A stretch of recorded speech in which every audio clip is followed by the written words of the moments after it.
ഉദാഹരണത്തിന് പറയുകയാണെങ്കിൽ ഇതാ ഈ കാലഘട്ടത്തിൽ നമുക്ക് എളുപ്പത്തിൽ മനസ്സിലാക്കാൻ സാധിക്കും. നമ്മൾ ഈ മൊബൈൽ ഫോണിൽ നമ്മൾ ഷെയർ ചെയ്യുന്ന കാര്യങ്ങളൊക്കെ അത് അവിടെ തന്നെ ഉണ്ട്. നമ്മൾ ഇവിടെ ബാക്കി വെക്കുന്നത് നന്മയാണെങ്കിൽ അൽഹംദുലില്ലാഹ് നമുക്ക് മരിച്ചു കഴിഞ്ഞാലും ലഭിക്കുന്നത് നന്മകളായിരിക്കും. നമ്മൾ നമ്മുടെ ഖബറിലാണെങ്കിലും നമുക്കിതാ നന്മകൾ ലഭിച്ചുകൊണ്ടിരിക്കുകയാണ്. എന്താണ് കാരണം? നമ്മൾ ഇവിടെ ബാക്കി വെച്ചു പോയത് നന്മകളാണ്.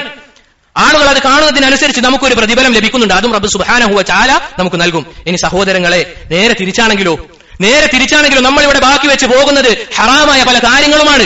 മ്യൂസിക്കുകൾ, അതുപോലെ തന്നെ അന്യ സ്ത്രീകളുള്ള മറ്റു പല വീഡിയോസുകൾ, അതുപോലെയുള്ള കാര്യങ്ങളുമാണെങ്കിൽ ഇതാ നാളെ ആഖിറത്തിലെത്തി കഴിഞ്ഞാൽ ഒരുവൻ ധാരാളം തിന്മകൾ ഇങ്ങനെ കാണുകയാണ്. തന്റെ ഏടിൽ അവൻ അതൊന്നും പ്രവർത്തിച്ചിട്ടില്ല, പക്ഷേ അവന്റെ ഏടുകളിൽ അതാ വന്നുകൂടുന്നത് തിന്മകളാണ്.